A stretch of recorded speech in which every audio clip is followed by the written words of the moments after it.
Okay, thanks for inviting me down here to give a talk. I'm going to talk a little bit and focus on the research and the work that we're doing at IBM. So, like everyone, I want to put some motivation. The motivation why we are caring about quantum is the only novel architect that changes this idea that there are problems that we think are really hard for computer scientists, and quantum comes in there. I don't want people to think that quantum does what classically does faster. And everyone's been talking about this quite a lot, that it's a different model of computation.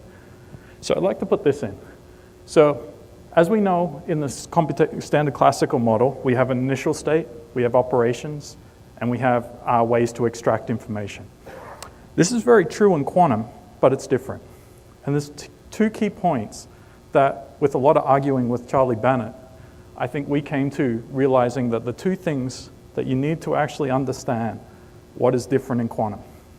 The first is something that is perfectly in a definite state can still behave randomly.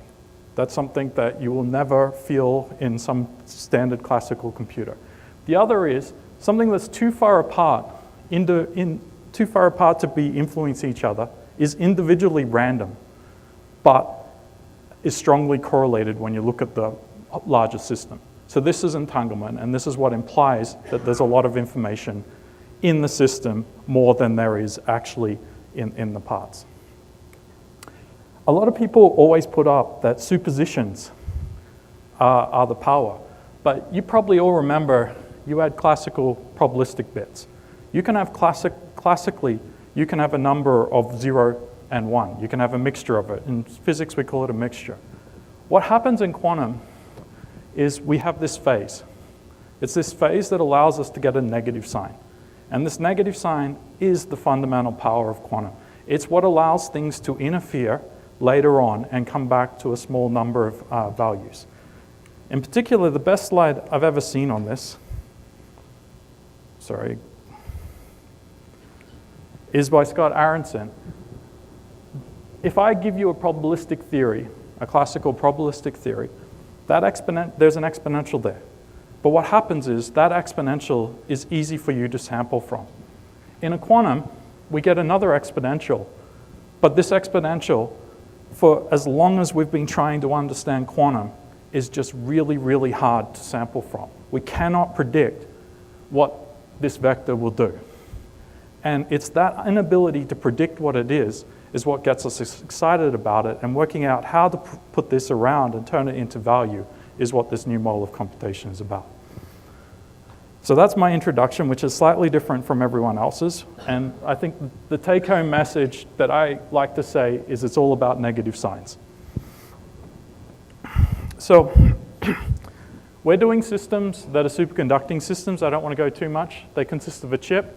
We put this chip inside a printed circuit board. It's in the bottom of a fridge. There's lots of different ways it gets cooled up. It goes into the electronics. I had a slide showing the details of the devices. Ours are transmon qubits. You've heard a lot about this.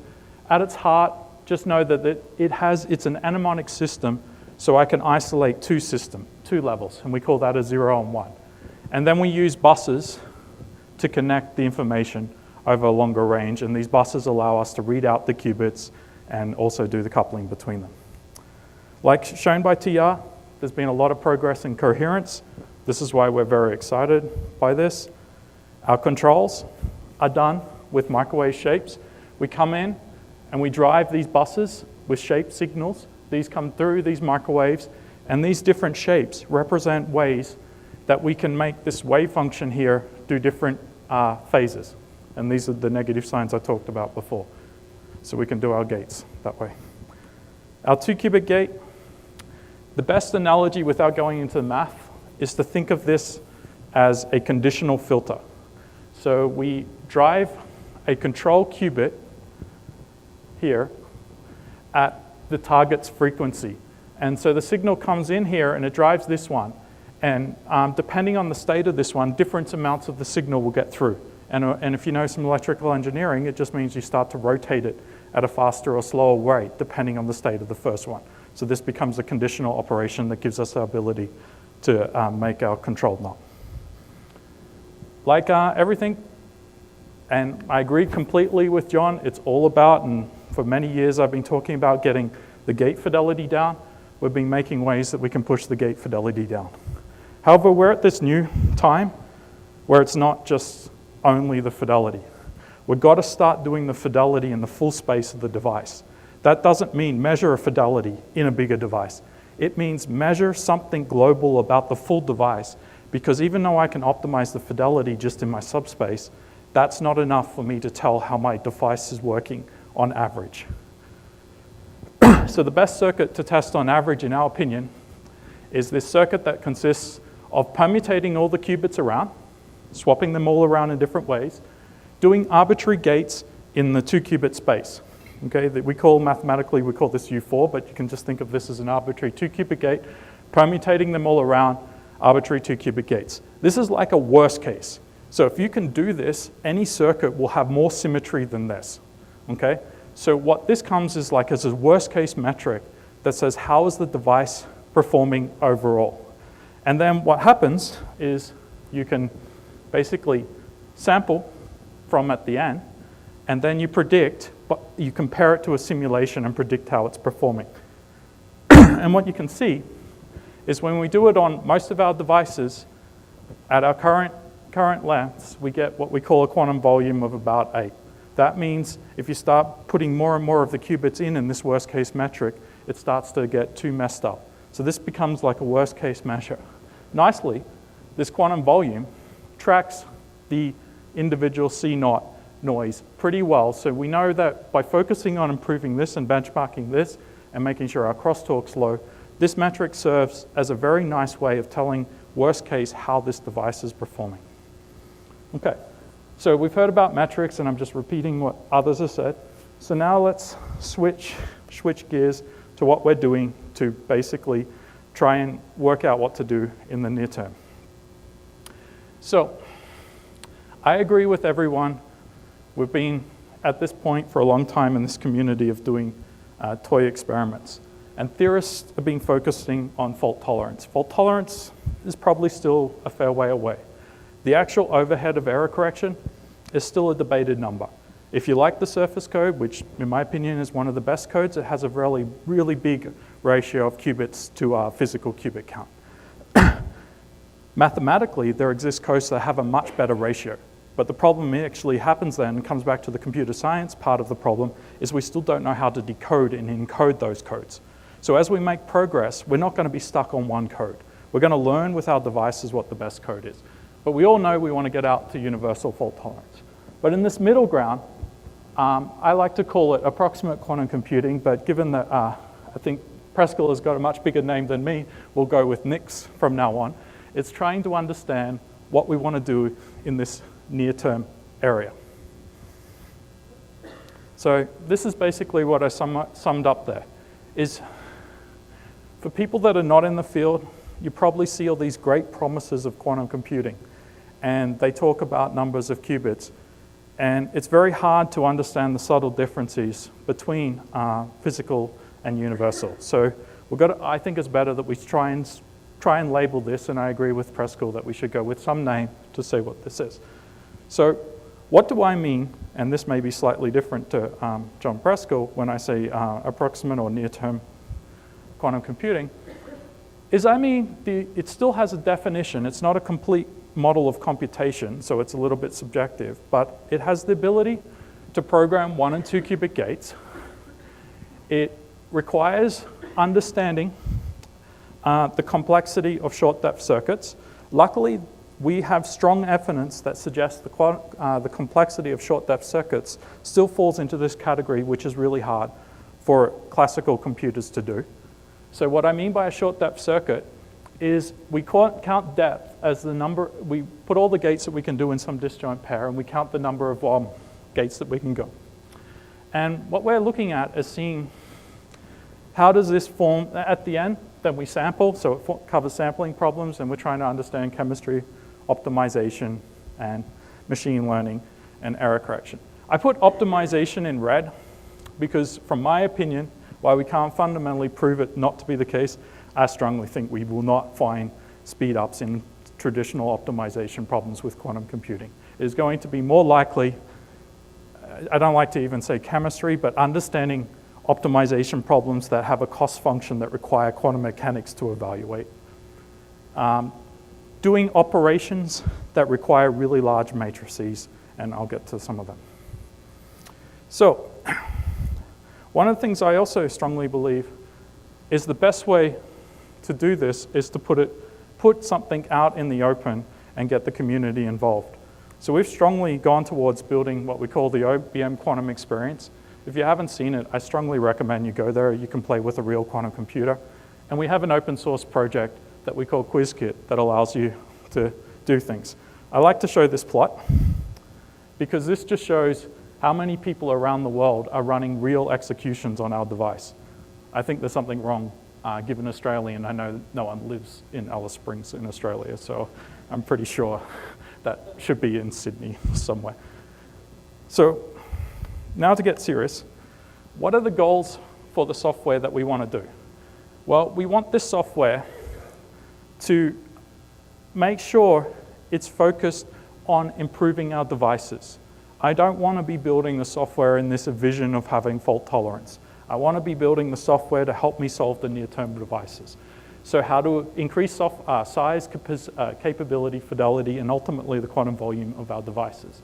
I want to focus it on short-depth circuits, and I want to focus it on this pre-fault tolerant era where we're basically exploring error mitigation and small depth and error correction codes. I want it to be pretty modular so different things can get plugged in and enable people of different areas. And over time, I want to increase its capabilities. So, oh, sorry, I should put this slide earlier. Just with the quantum experience, I'd like to point out there's been a lot of papers that a non-IBM has already published using our devices. So this shows that there are a lot of interest. But going back to software, I'm sorry that they were out of order. The first thing we have to do is make what we call an assembly language. So we've worked towards defining what we call OpenQASM.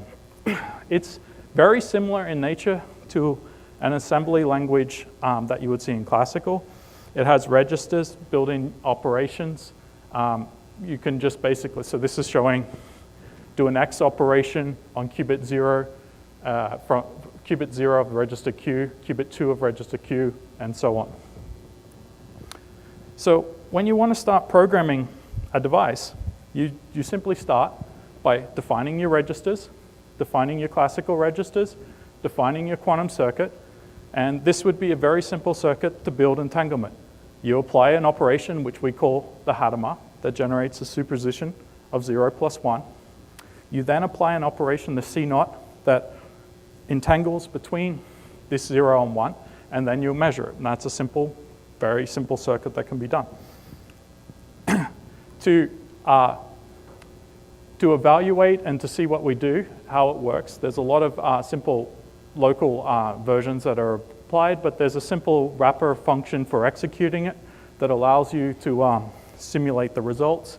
And you can also, just by simply changing it and detecting the remote backends, if you are using the quantum experience, you can take that exact same code and simulate it on a real device and see how it performs. We also provide, but we're not really in the game of HP simulators, but we provide HP simulators where you can use and check how it goes. You can go there and see. I think as we go longer, we've mainly put one that was limited to 20. There's one that's 32 online that you can use and explore these, and these give you the way of helping to debug it.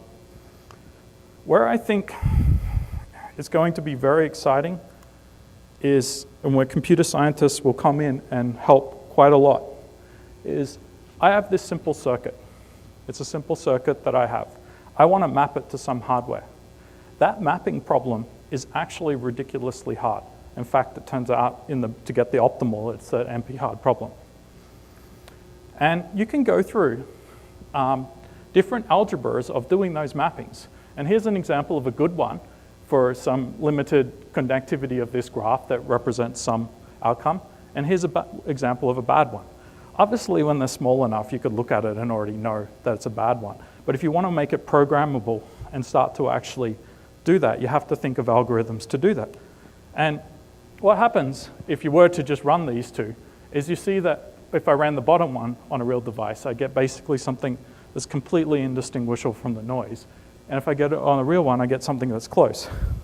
So I think circuit synthesis and things like this is going to become a real part as we try and take these devices and get much better applications working.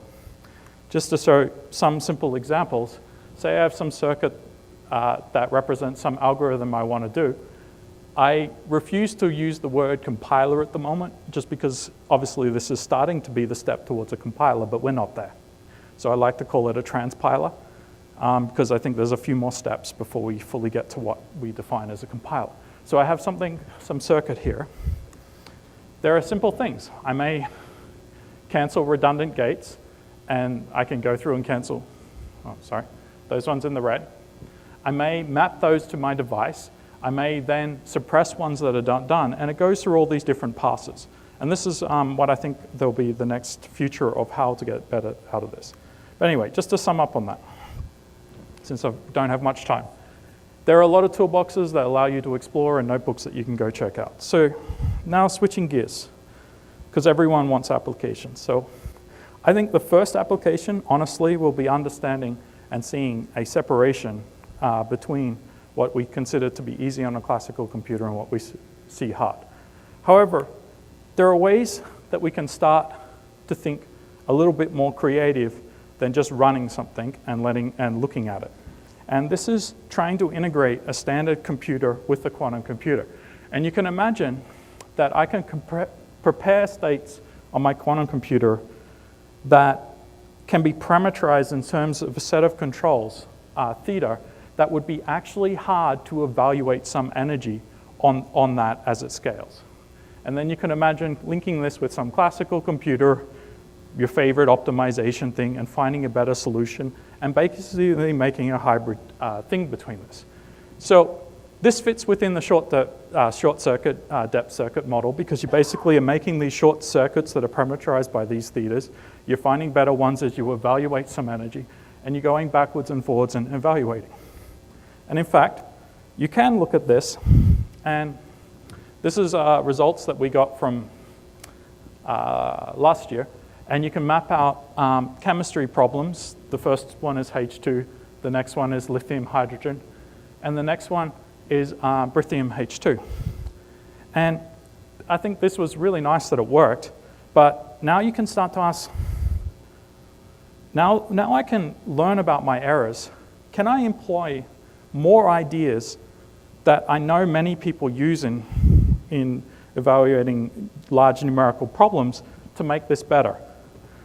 And one of my favorite ones that I remember when I was learning differential equations was solving at one order and solving in the next order and adding them together to make a better solution. So we can do exactly this with a quantum computer. We can solve a set of pulses and get a solution at one NE, and we can solve a set of pulses and get a solution at another error. So you're bringing Richardson extrapolation into a quantum computer, and with this model of short depth, you're exploring alternatives to the standard way of building up and going towards logical to see what can be done.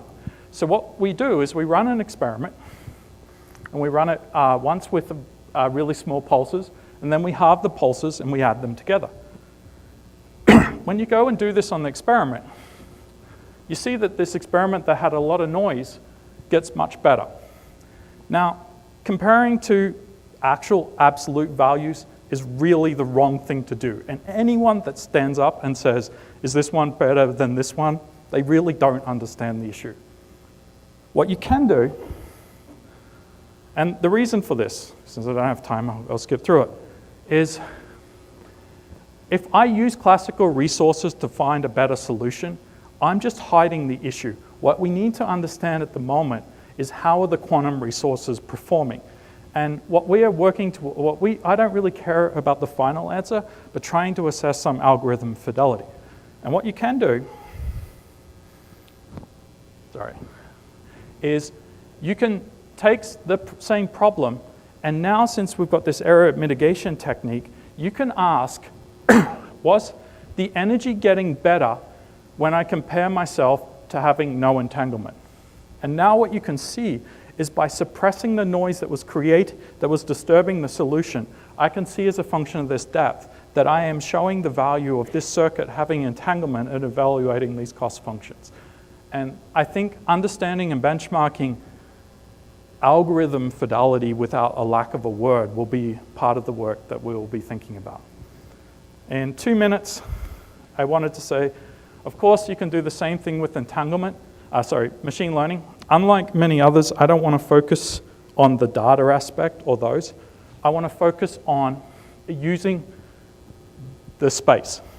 And without having much details, it turns out that there are a bunch of circuits that we can do that we call IQP or invariants on those. They turn out to be really, really hard to predict what they're going to do. So rather than trying to talk and see how I get the data in, what we're interested in understanding is how do we exploit short depth circuits that use the full exponential space that cannot be broken into its parts and show that without entanglement, so if we don't give it entanglement, we do some classification, but giving it access to this entangled quantity, the classification gets best. I guarantee every machine learning algorithm out there beats this. But at the moment, it's trying to ask the first step is can we exploit this large space when it cannot be broken up into the separable space? So in the last minute for the conclusion, I think this is a very exciting time, and I'll just leave these up. I think we're going to see quantum come from physicists, getting more engineering, computer science, and mixture of both, and it'll be